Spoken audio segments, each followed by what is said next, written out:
占い師的なお願いなんですけど、ホロスコープは30代までに一度は作っておいてください。お願い。ごきげんよう。占い師の麦穂杏です。今日はホロスコープって何がわかるのというテーマでお話をしていきます。ホロスコープって聞いたことあるけど、実はよく知らない。それって12星座占いと何が違うの？そんな風に思ってる方多いんじゃないでしょうか。実は毎日の12星座占いもホロスコープの一部なんです。でも本来のホロスコープっていう風になっていくと、もっともっと奥深く面白いものなんですよね。今回はそんなホロスコープの魅力と、ホロスコープをどうやって自分の味方にしていけるかっていうことを解説していきます。まず、ホロスコープとは何かというと、簡単に言えば、あなたが生まれた瞬間の星の配置図です。テレビや雑誌で見る12星座占いは、このホロスコープの中の太陽星座だけを使って占っているものなんですね。つまり、ホロスコープは12星座占いの本体のようなものなんです。実際のホロスコープでは、太陽だけでなく、月、水星、金星、火星など、たくさんの星の配置を見ていきます。これらを読み解くことで、自分の思考パターン、不安の感じ方、大切にしたい価値観、人間関係や人生の課題といった自分の中の思考の癖や傾向が分かってくるんです。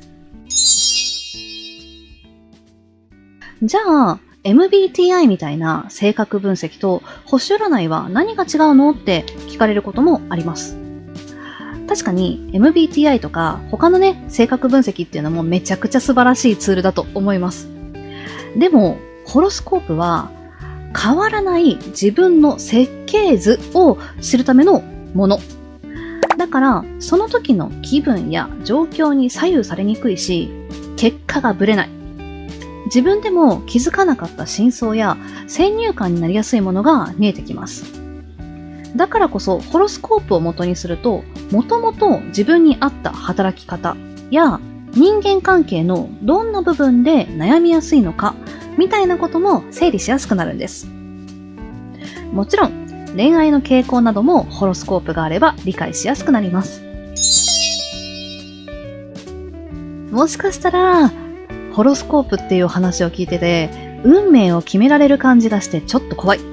そんな風に感じている方もいるかもしれません。でも安心してください。ホロスコープは命令ではなくって、いわゆる今の現在地を表す地図みたいなものです。どんなルートを通ってもいいです。でも、進みやすい道や傾向はあるよねっていうことだったりとか、迷った時に自分に戻るためのヒントになる。それがホロスコープの本来の使い方なんです。で、これ占い師的なお願いなんですけど、ホロスコープは30代までに一度は作っておいてください。お願い。その理由は、課題を表すとされる星、土星にあります。この土星は約29年をかけて、あなたが生まれた時の場所に一周して戻ってきます。つまり30歳前後というのは、人生の中で一度訪れる本格的な課題のタイミングなんですね。この時期は仕事や人生についての葛藤、親との関係や独立への意識だったりとか、本当にこのままでいいのかなーっていうモヤモヤモヤモヤってしたやつが起こりやすくなります。でも、ホロスコープを使って自分にとっての土星のテーマは何かを知っておくと、その課題に逃げずに取り組むことができるんです。なんでかっていうと、土星でやってくるテーマっていうのは絶対乗り越えられる課題しか来ないから。そして、その中で自分の太陽星座らしさ、イコール本来の持ち味を発揮していくっていうことができると、土星の力が味方について人生に深みが出て人間的な器みたいなものも広がっていくよ。だからこそできれば20代後半から30代前半のうちにホロスコープを知っておいてほしい。これからの人生を自分らしく進むための大きなサポートになるから本当に作ってみてほしいです。もちろん30代を過ぎた後もホロスコープを作っておくことはめちゃくちゃ大事。30代を過ぎた後だと45歳から50歳ぐらいのあたりまででまた土星からの影響を強く感じやすくなります。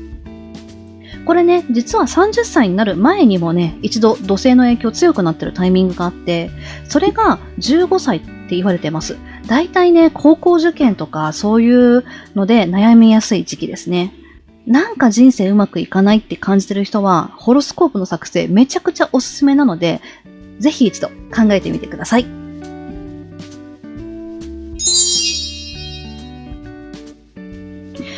私はね、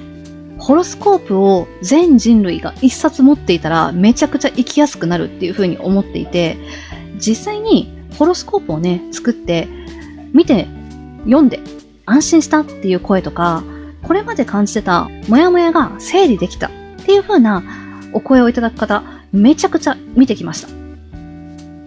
私って何が得意なんだろうとか、なんで私はいつも同じことで悩むのかな。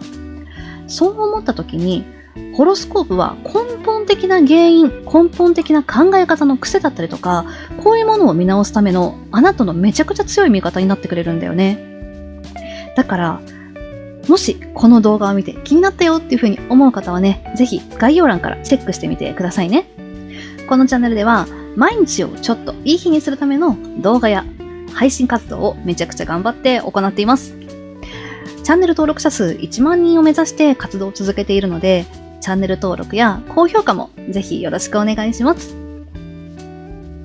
それではまた次の動画でお会いしましょう。またねー。